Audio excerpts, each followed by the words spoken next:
Welcome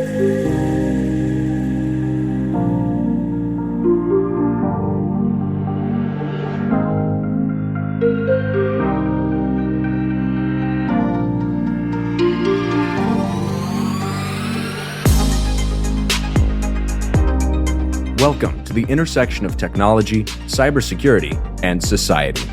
Welcome to ITSP Magazine. Let's face it, the future is now. We're living in a connected cyber society, and we need to stop ignoring it or pretending that it's not affecting us. Join us as we explore how humanity arrived at this current state of digital reality and what it means to live amongst so much technology and data. Knowledge is power, now more than ever.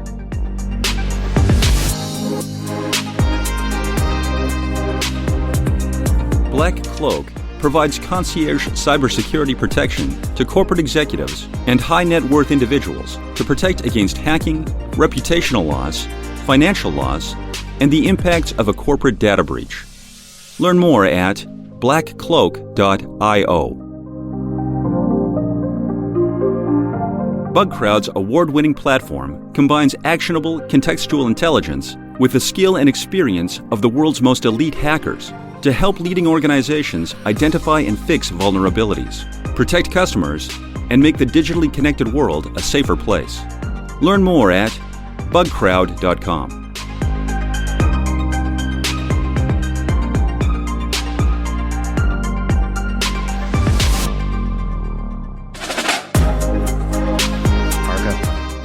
Sean. Demic. Oh, no. Everything is demic. You already went there. I'm already there. Maybe that's the end story. I don't know. But we have a pandemic. We have endemic. We've learned a new term through our guest, who you'll introduce in a second, with an infodemic. Yep. But what the heck is that? That's my question. Yeah, by definition, if it's endemic, it means it's in the system and we're not going to get really rid of it. We're just going to have to deal with it. I guess I've learned this scientific term lately from the pandemic.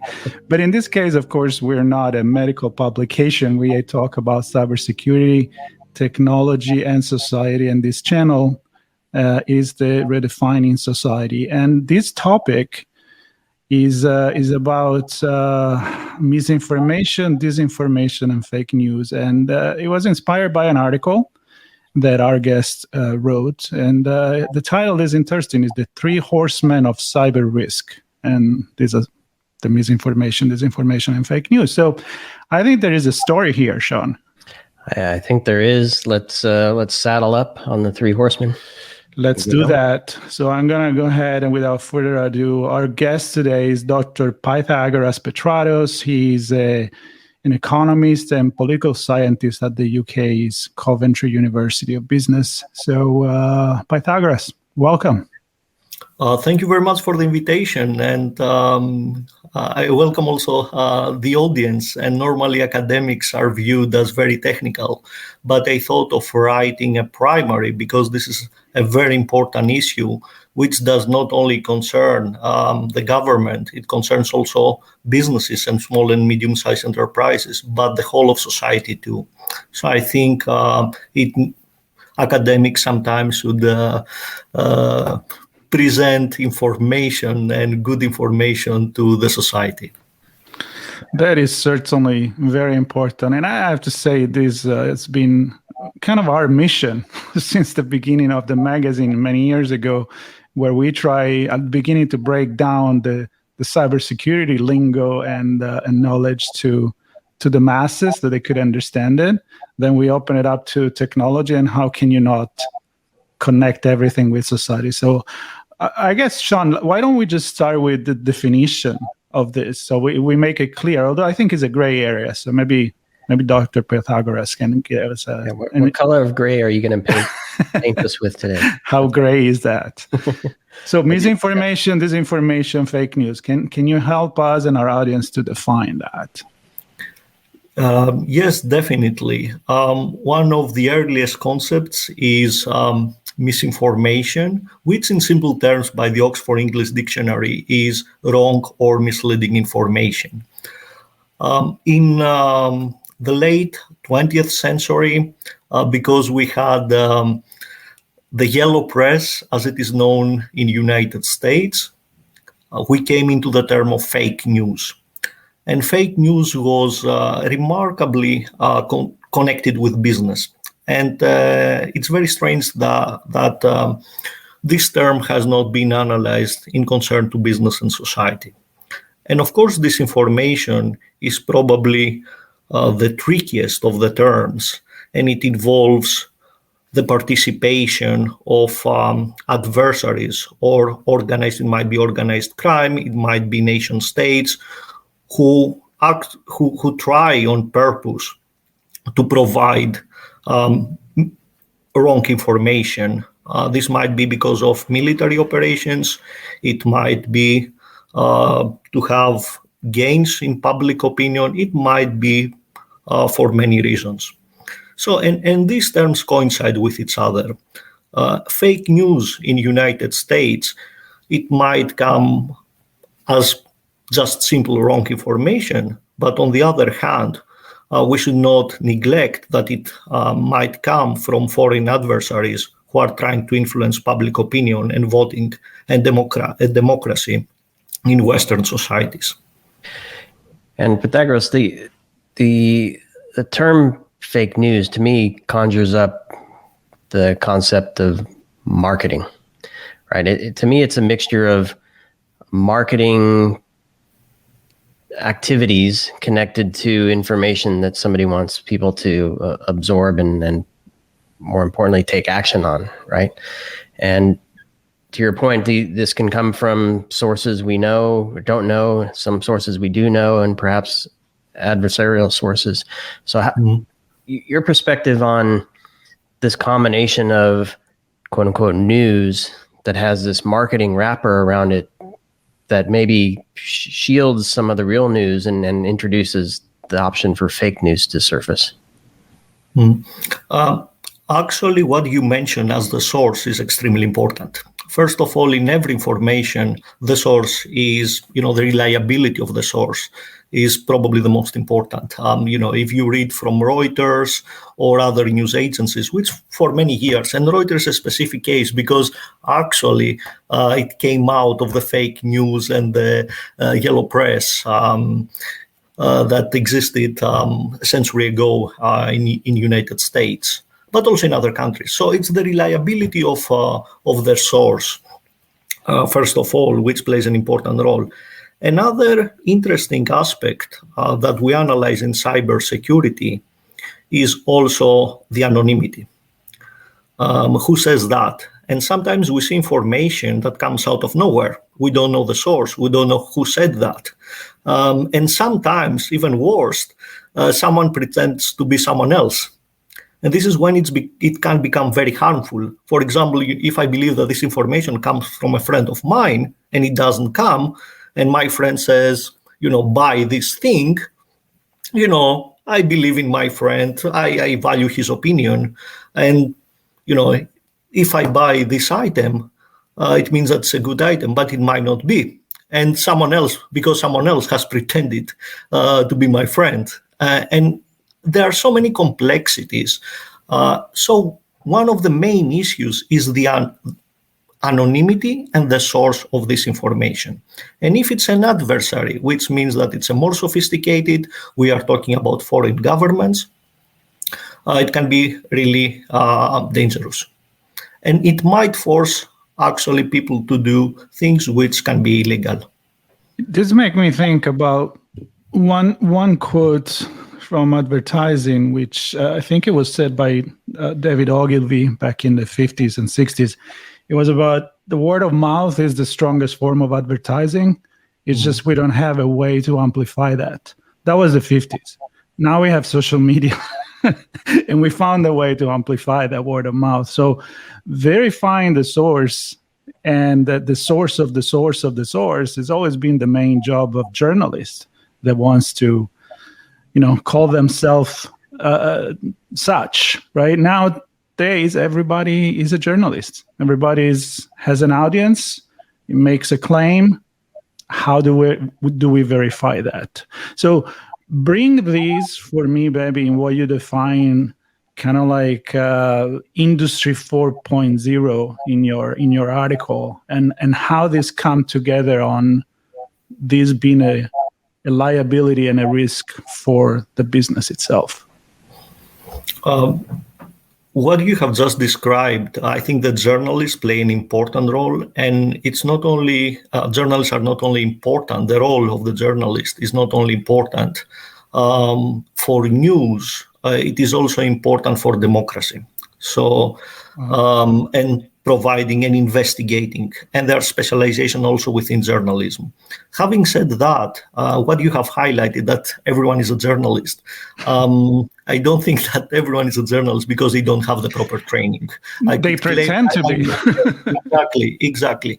And training and standards, because especially standards, how you report news, and there are specific standards in journalism of how, and the code of ethics in journalism.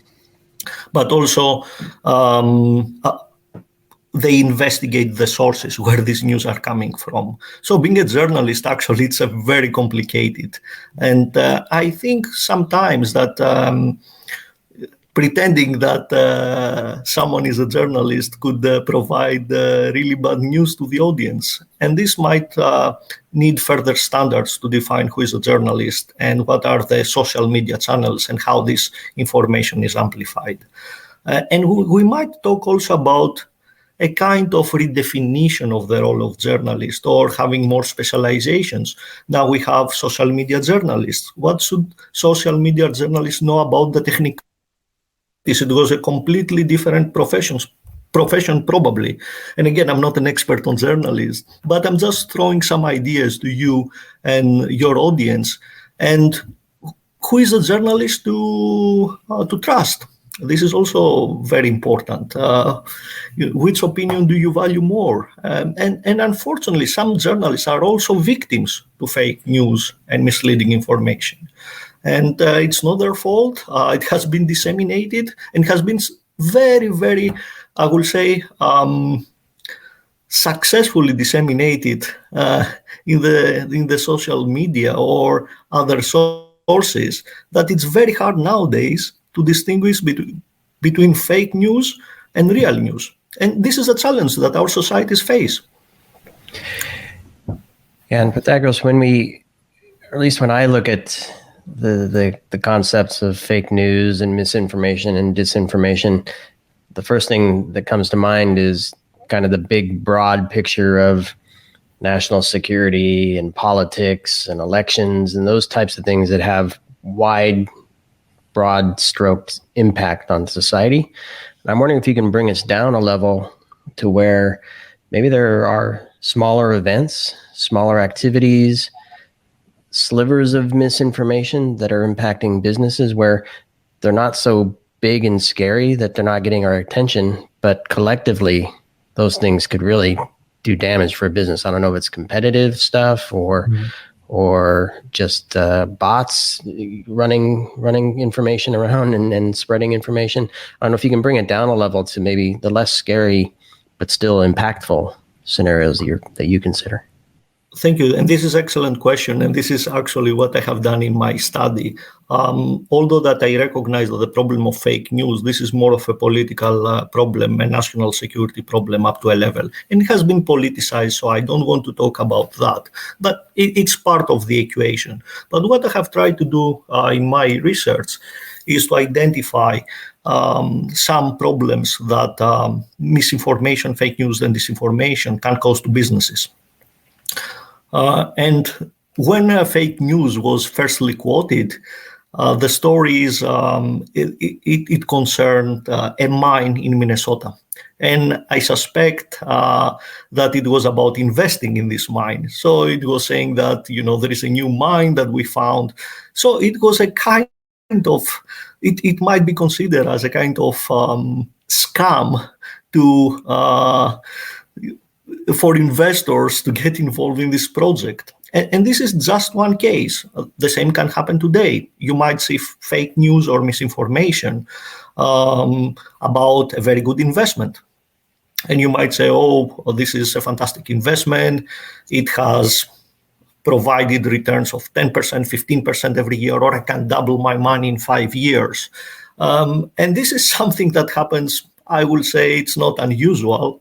And we all probably have seen advertisements like that, going back to your comment about advertising. And we should actually know where this information is coming from, who is responsible. And there is definitely financial regulation which tries to prevent that. Have we managed to do that? We are, unfortunately, these cyber risks and misleading information disseminates very fast. It's very hard to follow. And part of my suggestions and recommendation is that we should invest more and governments should do more in order to tackle this problem and protect consumers and the society. Are we leaving this to the government, or do we believe that the business themselves can shield this problem, educating, training their employees?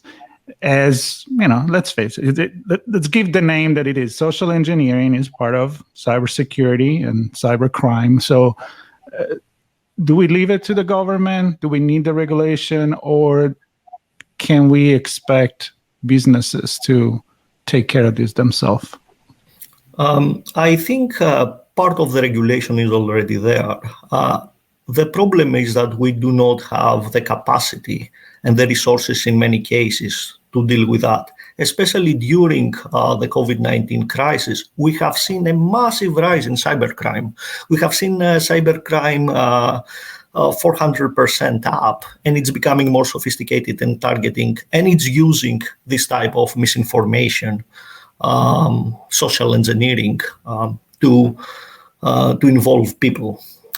And it is both the government and also the enterprises. And a lot of enterprises, they are becoming aware of these dangers, and big enterprises are more sophisticated. The real question is how small and medium-sized enterprises and smaller enterprises could adapt to this new environment. And I think we should create tools. The government might have a role. For example, provided some incentives like tax credits for these businesses to improve their cybersecurity, to improve their communication channels. I think everyone could play a role. And the issue is how we create partnerships between the government, between the enterprises, between journalists, who are extremely important, between advertising agencies, between social media. How do we create these partnerships to deal with this increasingly issue? I think it's, and this is part of my research. And one of the suggestions is to create partnerships for increasing capacity.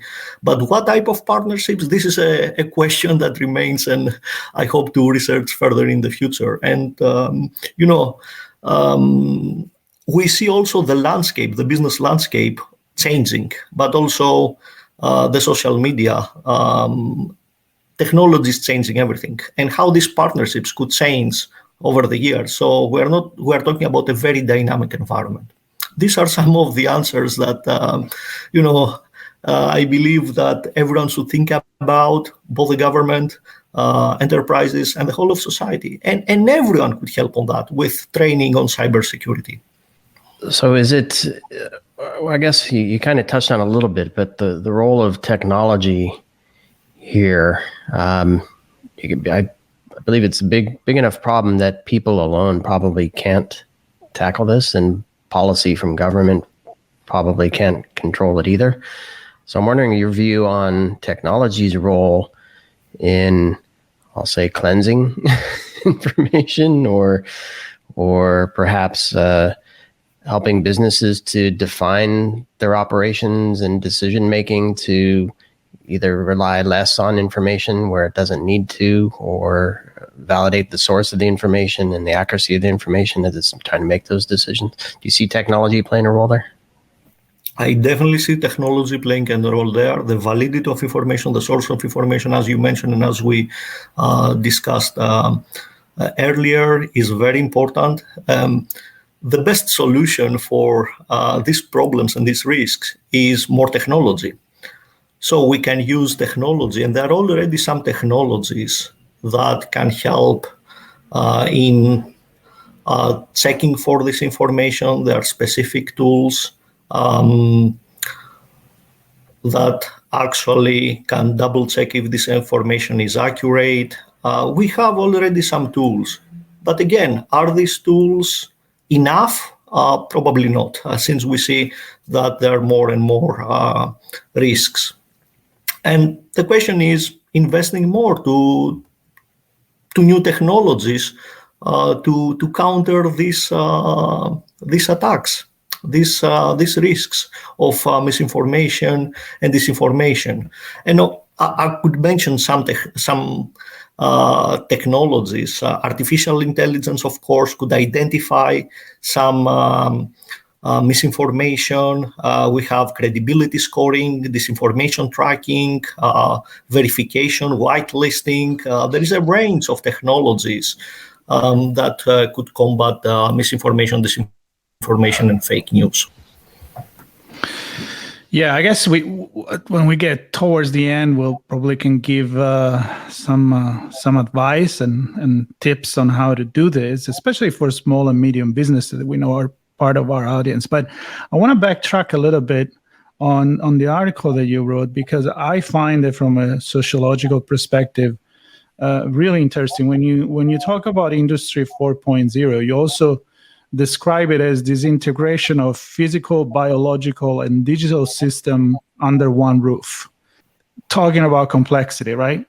So we have a synergy, an environment that is rich, that is thriving, if we want to think about a biological environment, right? But now we're mixed with technology, with business goal and humans. So can you tell me a little bit more how this, big change in the way that we even do the business has maybe made the problem of misinformation even bigger than what it used to be?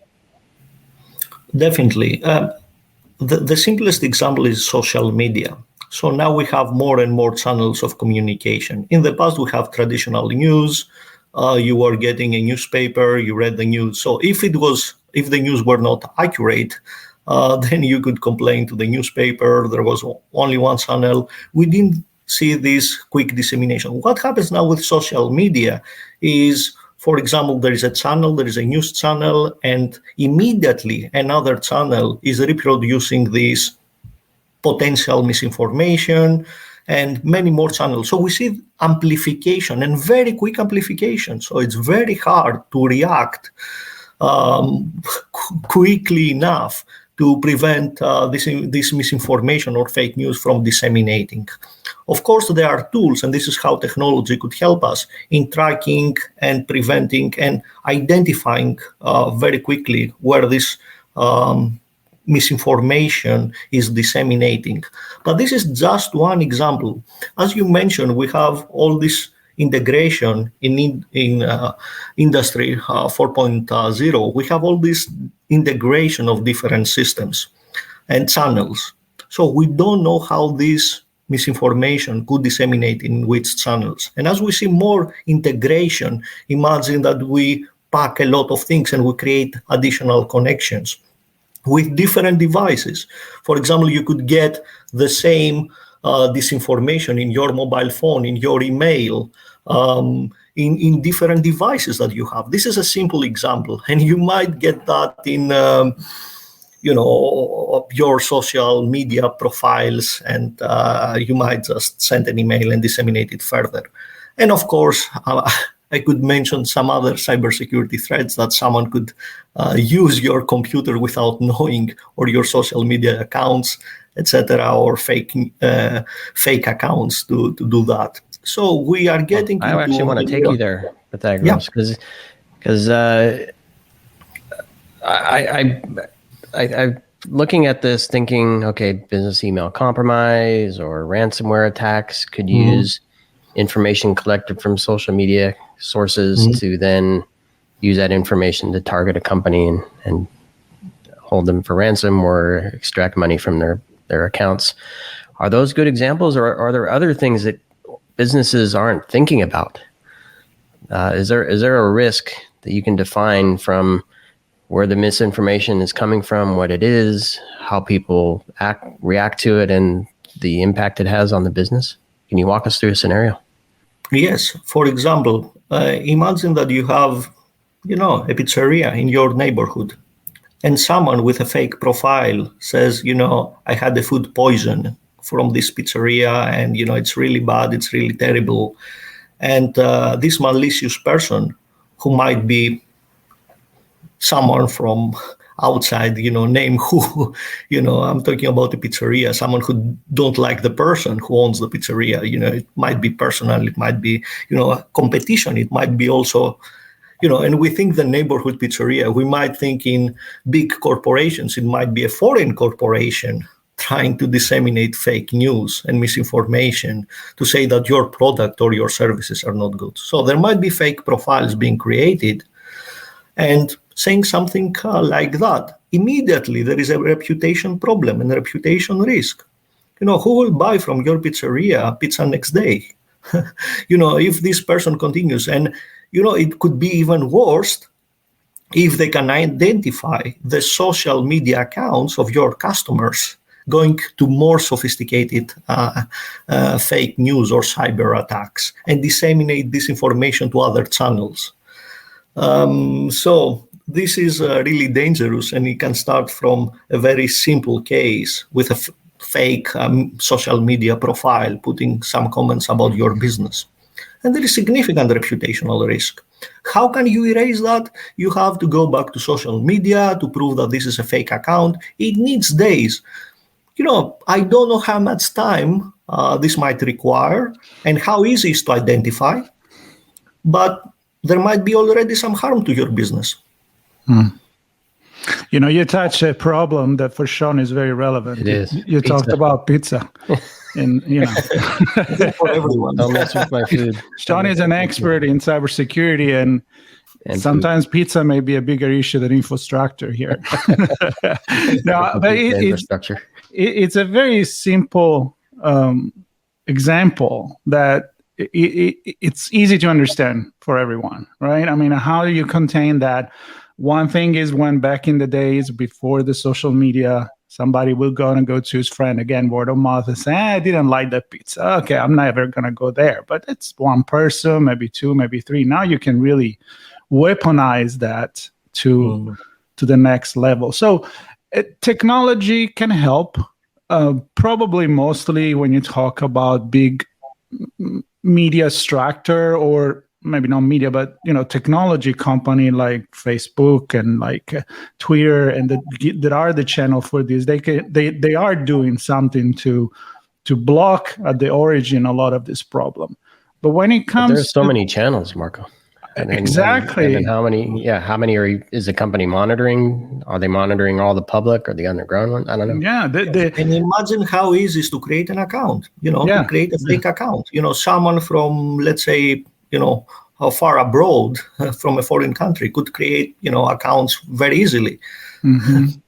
So the big question for me is always, if everybody would read 3 newspapers, this news seems a little too weird. Let me check on the more official source. I think we could contain this problem much, much better. But it seems to me that I don't want to point the finger to a weak link in the chain, which is the human element of those that reads and believe pretty much everything. But what can we do as a society?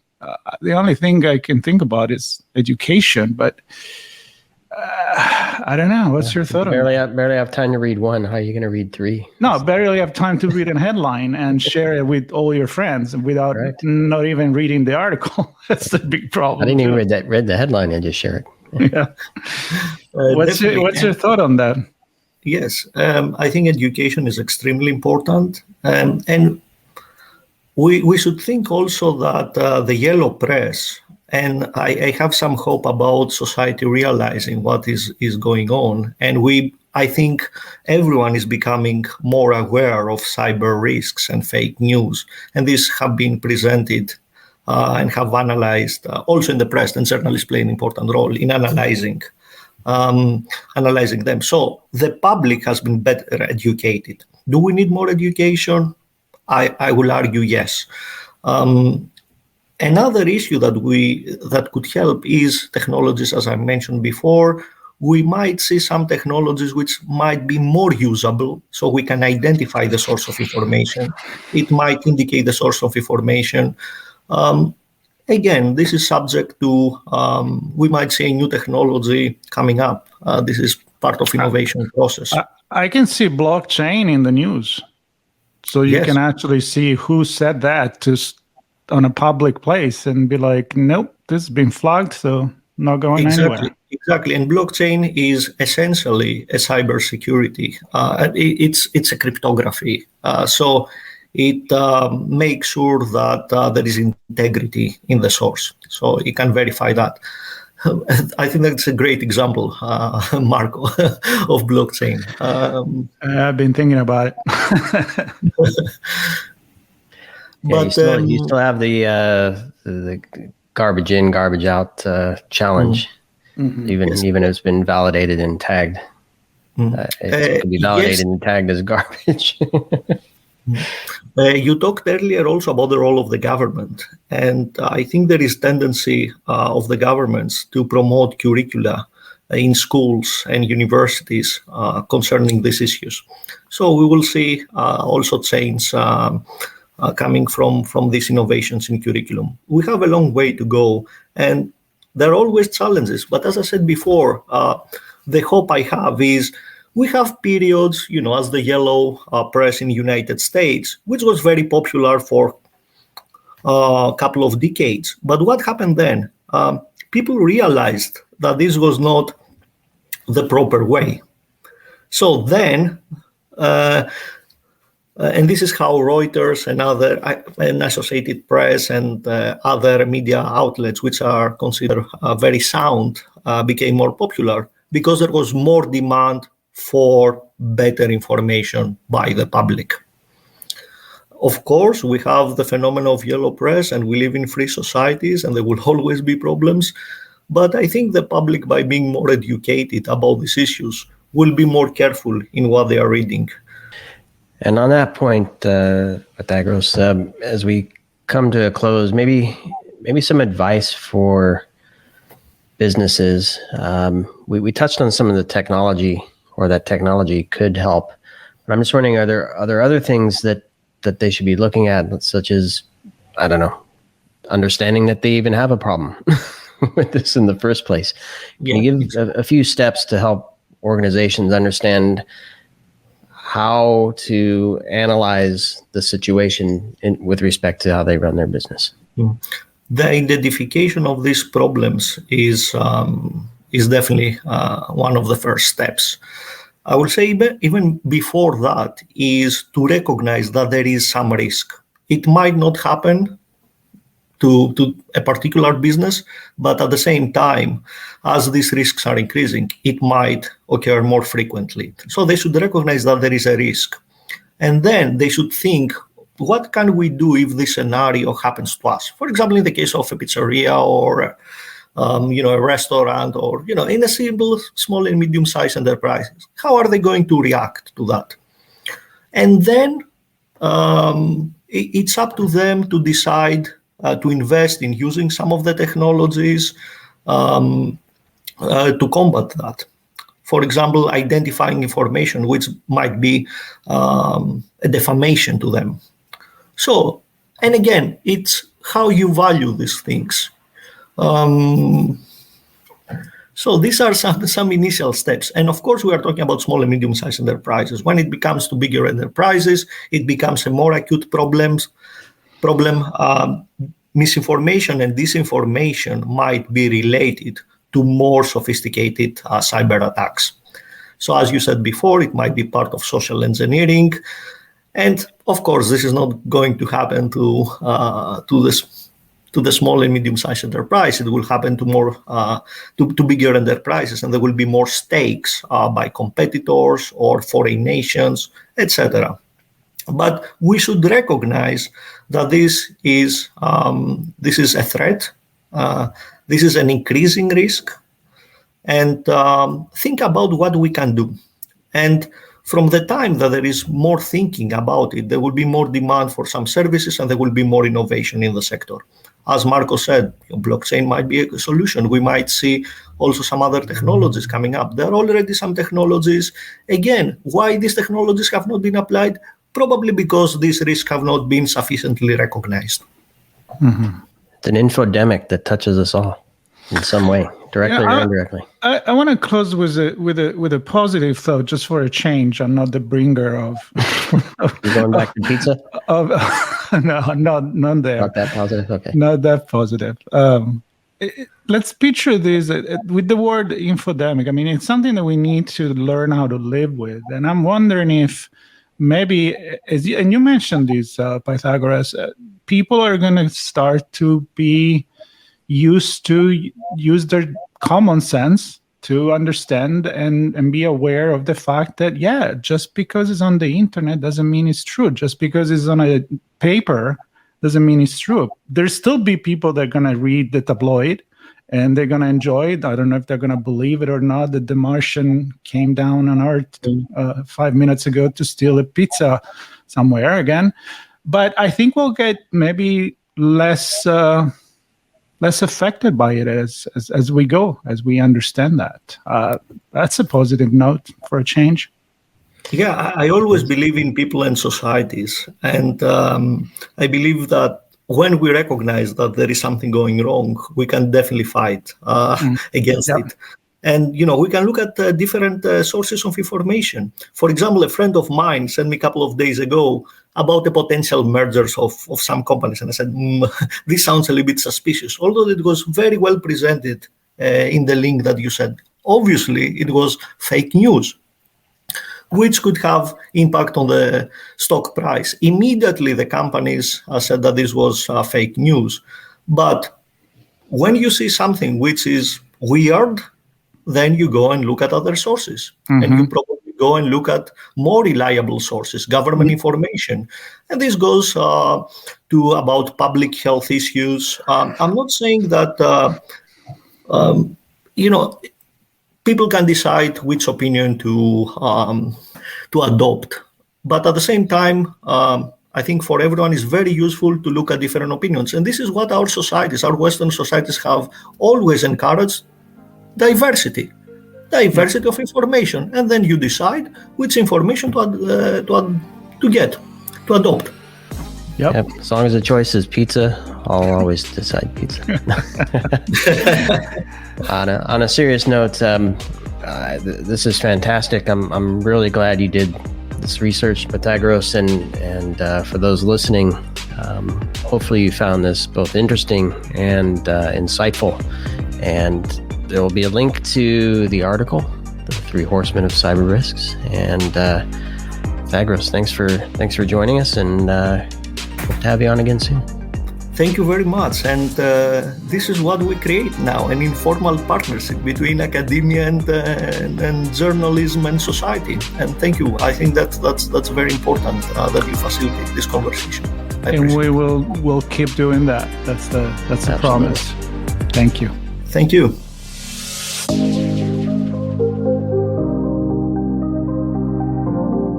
BugCrowd's award-winning platform combines actionable contextual intelligence with the skill and experience of the world's most elite hackers to help leading organizations identify and fix vulnerabilities, protect customers, and make the digitally connected world a safer place. Learn more at bugcrowd.com. Black Cloak provides concierge cybersecurity protection to corporate executives and high-net-worth individuals to protect against hacking, reputational loss, financial loss, and the impacts of a corporate data breach. Learn more at blackcloak.io.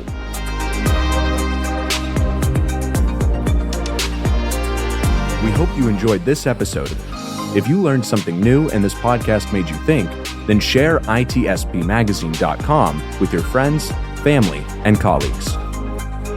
If you represent a company and wish to associate your brand with our conversations, sponsor one or more of our podcast channels. We hope you will come back for more stories and follow us on our journey. You can always find us at the intersection of technology, cybersecurity, and society.